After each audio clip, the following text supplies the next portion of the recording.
Salam, puji nama Tuhan, salam sukacita buat kita semua boleh bertemu dalam ibadah streaming Family Altar Keluarga Besar GBI Medan Plaza pada sore menjelang malam hari ini. Sebelum kita beribadah bersama Family Altar GBI Rumah Persembahan, mari kita muliakan nama Tuhan dengan mengangkat pujian ini bersama-sama.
Mari kita berdoa.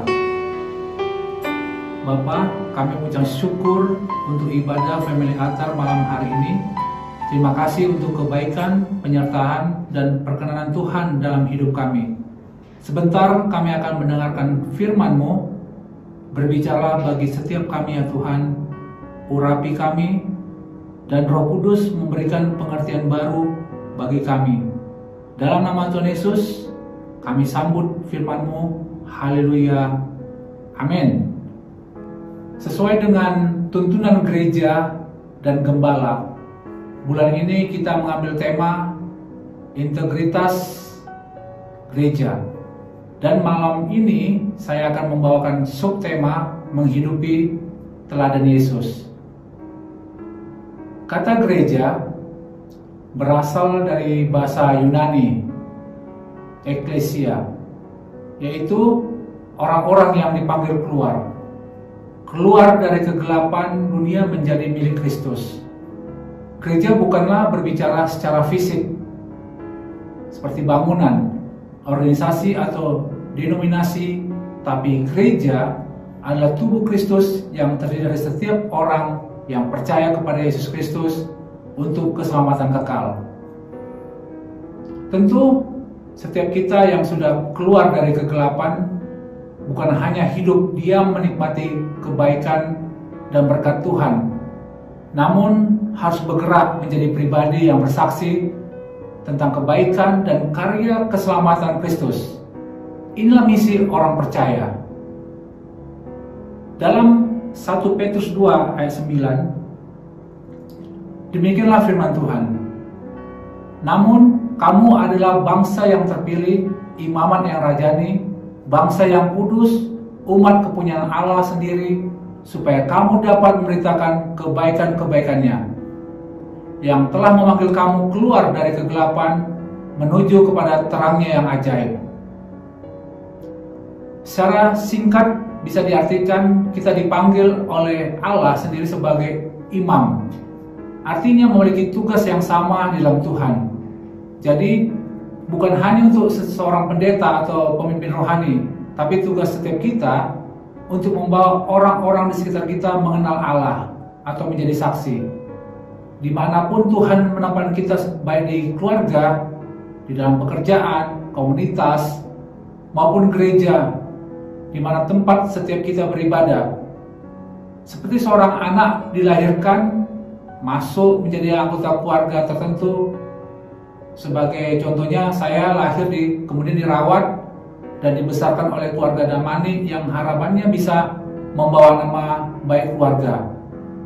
Demikianlah kita orang-orang percaya lahir dan datang dari latar belakang ras, suku, dan status sosial yang berbeda.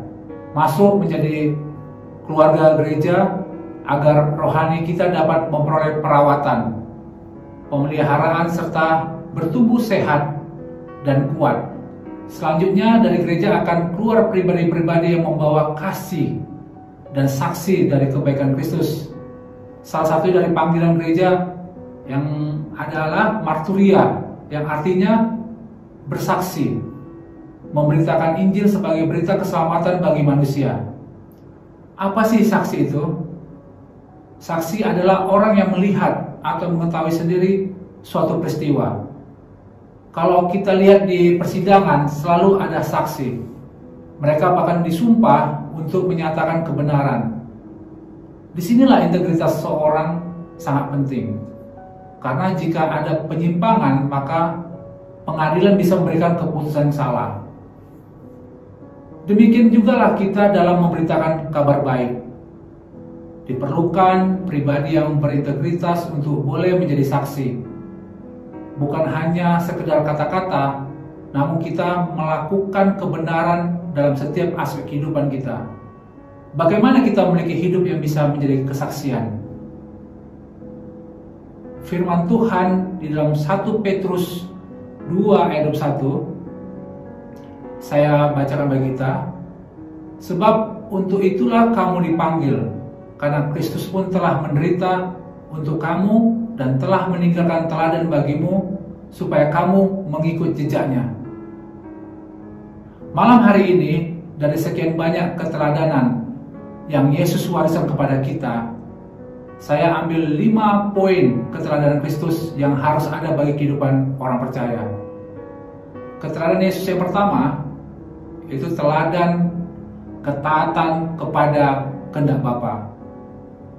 Ibrani 5 ayat 8, saya baca untuk kita. Dan sekalipun ia adalah anak, ia telah belajar menjadi taat dari apa yang dideritanya. Semua kita tahu akan ketaatan Yesus kepada kehendak Bapa, bahkan taat sampai mati di kayu salib. Cerminan ketaatan kepada Bapa akan terlihat dari perilaku kita kepada pemimpin kita, baik kepada pemimpin rohani, pemimpin di dalam pekerjaan kita sendiri, atau pemimpin di tengah-tengah keluarga. Ini menjadi hal yang penting, karena dengan ketaatan maka kita bisa menjadi pribadi yang disiplin, mengikuti aturan dan tertib ataupun tidak liar. Mari sebagai keluarga gereja kita mendukung pelayanan gembala atau pemimpin kita dengan doa, dan berperan aktif di dalamnya dengan terlibat dalam program gereja baik yang bersifat internal di dalam maupun eksternal yang ada di luar, yang melibatkan kita bukan hanya pengerja saja tapi seluruh jemaat. Sebagai contoh mungkin pembangunan rumah Tuhan, ada bakti sosial, ada diakonia, ada misi melalui dana ataupun tenaga dan lainnya. Keterangan Yesus yang kedua, teladan berbelas kasih. Matius 9 ayat 36. Demikianlah firman Tuhan. Dan orang banyak itu tergeraklah hati Yesus oleh belas kasihan kepada mereka, karena mereka lelah dan terlantar seperti domba yang tidak bergembala. Seperti tubuh manusia terdiri dari sekumpulan sel, demikian juga family altar adalah sel atau bagian dari gereja atau tubuh Kristus. Disinilah komunitas yang sebenarnya terjadi. Di awal pandemi, gereja kita semakin giat melakukan kegiatan sosial untuk berbagi kepada sesama. Masih kuat diingatan kita kalimat tetap berbuah di masa sukar, tetap berbuah dalam masa sukar. Dimanapun Eva juga terlibat dalam pelayanan ini, yang menjadi pertanyaan, apakah sesuatu yang sudah dimulai harus berhenti? Tentu tidak. Tugas setiap kita meneruskannya. Kami di Eva 026 juga belajar berkomitmen untuk berbagi kepada sesama tanpa melihat denominasi, agama, suku, dan yang lainnya.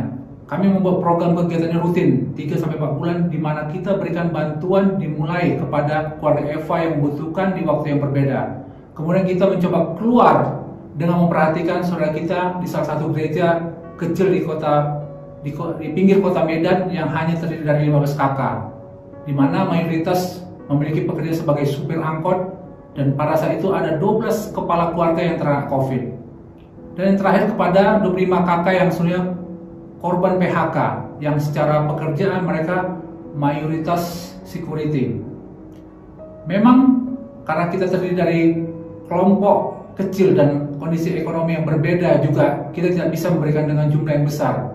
Namun jangan pernah berkecil hati, bukan soal besar kecil yang kita berikan yang paling utama, namun bagaimana kita mau belajar membagikan kasih kita kepada orang lain. Bagi saya, family altar seperti seorang olahragawan.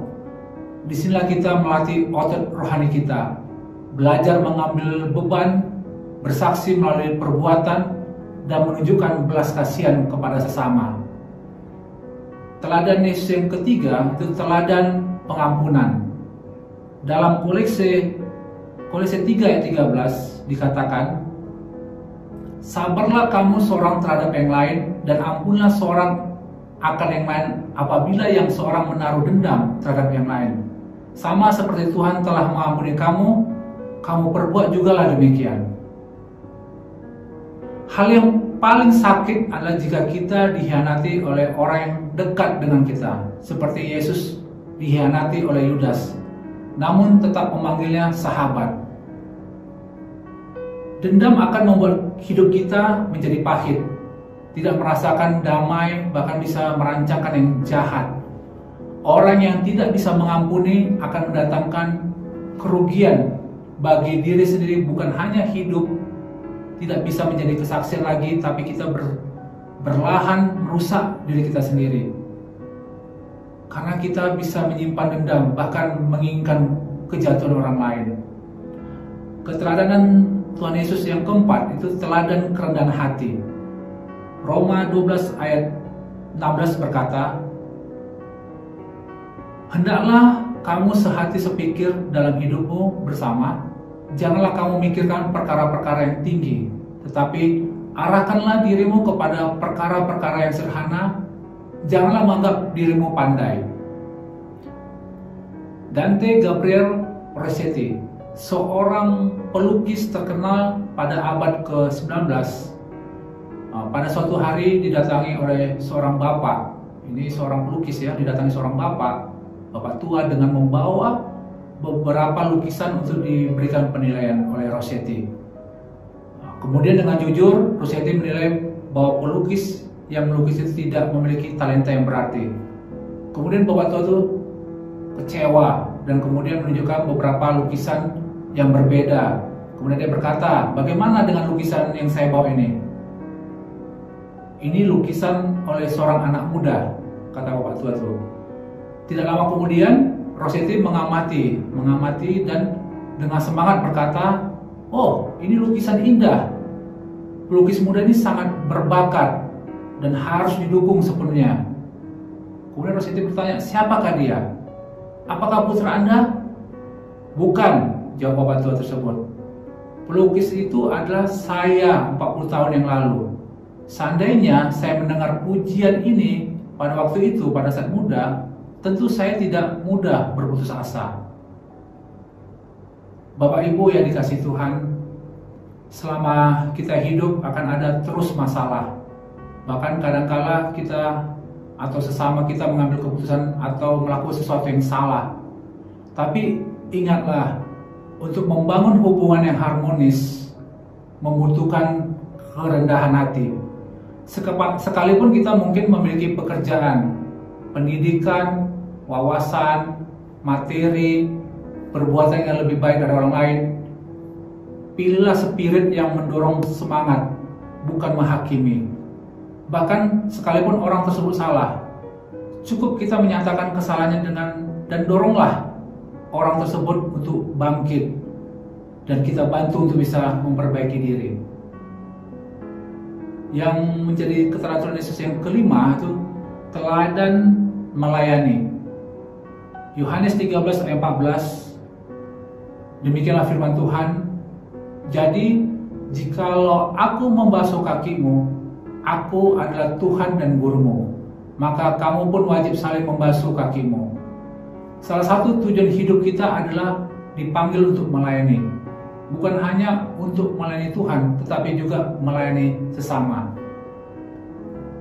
Bapak Ibu yang dikasihi Tuhan, tahun 2004 saya mengenal dan menginjakkan kaki pertama kali di gereja GBI Medan Plaza.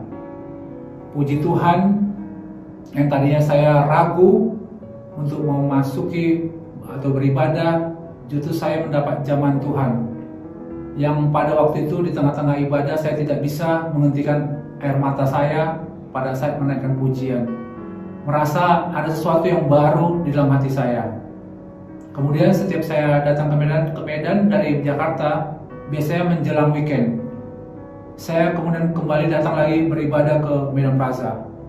Singkatnya tahun 2005 saya menikah, menetap di Medan, kami dibaptis dan mendaftar sebagai jemaat pada waktu itu di GB Hotel Lontoba. Kemudian kami mencari FA dan memang belum pernah ada sekalipun orang mengajak kami FA, belum ada sama sekali. Kemudian kami mengutarakan niat kami untuk bisa bergabung di FA kepada seorang teman. Sekitar seminggu dia telepon kembali dan mengatakan ada beberapa jiwa baru, anak muda semua, belum ada yang menikah dan sepertinya langsung saja buat FA baru. Tentunya dengan pendampingan pemimpin FA. Kami langsung menyetujui. FA sangat berperan sekali dalam kehidupan kami, dalam pembentukan pelayanan kami pada saat itu. Di sana kami belajar berdoa, berbicara sharing firman Tuhan, membawa pujian, kunjungan orang sakit, cara memberi, kemudian terlibat bagaimana mengembangkan FA dan membelah. Dan hebatnya ini FA pertama kami di mana orang-orang yang ikut pada saat itu akhirnya 100% tertanam dan ambil bagian di dalam pelayanan di gereja sampai saat ini. Kemudian tahun 2008 saya oleh salah satu hamba Tuhan dibawa ke Parry Hall untuk melayani sebagai pengerja. Satu hal yang menarik di Parry Hall, saya dan teman-teman pengerja jam 6 pagi setiap minggunya sudah harus ada di sana untuk bisa beberes, membersihkan gereja lebih dahulu, mempersiapkan persiapan ibadah, termasuk dekorasi yang bongkar pasang setiap minggunya. Setelah semua siap, baru kami ganti baju untuk persiapan dalam pelayanan ibadah. Semua pelayanan yang diberikan kita lakukan dengan sukacita, mulai dari menerima tamu, kolektan, kadangkala pengaturan parkir, kemudian membuka FA baru, hospitality, kemudian terlibat dalam pengembangan diakonia, Dekore cabang, melakukan baksos, program anak asuh, di mana banyak pengerja terlibat di dalam memiliki anak asuh pada panti asuhan. Itu pengerja yang memiliki anak asuh. Dan kemudian Tuhan bawa terus kami melayani di Pelita Nusantara dan sekarang di rumah persembahan. Dari cerita di atas, saya mau mengatakan pelayan akan membantu menemukan talenta kita. Proses akan membuat kita bersama bertumbuh dengan banyak orang. Pelayan memang membutuhkan pengorbanan, baik waktu, pemikiran, tenaga, dana. Di sisi lain kehidupan pun ada tantangan atau masalah. Namun, saya selalu melihat orang yang melayani memiliki kekuatan lebih karena ada orang yang juga berdoa, mendukung, bahkan bersama-sama menanggung bebannya. Jangan pernah ragu untuk melayani. Pelayanan akan membantu kita tidak hanya menemukan, mengembangkan talenta, namun bisa membangun orang lain. Melayani bukan hanya di gereja, namun dimanapun Tuhan menempatkan setiap kita. Terakhir, ingatlah, action speak louder than words. Artinya, tindakan atau perbuatan kita berbicara lebih banyak daripada kata-kata. Saya ulangi, tindakan atau perbuatan kita berbicara lebih banyak daripada kata-kata. Biarlah kiranya kehidupan kita boleh menjadi kesaksian, kabar baik untuk mengenalkan Allah kepada semua orang dan menangkan jiwa untuk Tuhan dengan menghidupinya keteladanan Kristus. Amin. Sebelum kita menutup dengan doa, mari kita naikkan pujian bagi Tuhan.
Jadi saksimu.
dalam doa. Ini kami Tuhan, pakailah hidup kami untuk boleh menjadi saksi-Mu. Urapi dan berkati setiap Eva yang ada dalam keluarga besar GB Medan Plaza untuk boleh menjadi berkat, menjadi teladan bagi setiap orang yang melihatnya. Tuhan juga memberkati seluruh kehidupan pengurus dan anggota Eva yang ada pada saat ini. Engkau yang mencukupi segala yang dibutuhkan. Bersama kami berdoa untuk pembina rohani kami di Jakarta, Bapak Pendeta Niko Nurharjo, pembina rohani kami di Medan, Bapak Pendeta R. Bambang Yonan, Gembala sidang yang kami kasih Bapak Pendeta Daniel Edi Parikno. Perlindungan dan kasih sayang-Mu sempurna bagi para gembala dan pemimpin kami ini Tuhan. Sebelum kami mengakhiri ibadah Eva malam ini, kami rindu menerima berkat daripada-Mu. Bapak Ibu yang dikasih Tuhan yang mengikuti live streaming ini, terimalah berkat yang berlimpah-limpah dari Allah Bapa dalam cinta kasih dan Yesus Kristus, persekutuan manis dengan Roh Kudus menyertai kita mulai hari ini, Maranatha, dan sampai selama-lamanya. Yang diberkati bersama-sama kita katakan, amin. Tuhan Yesus memberkati.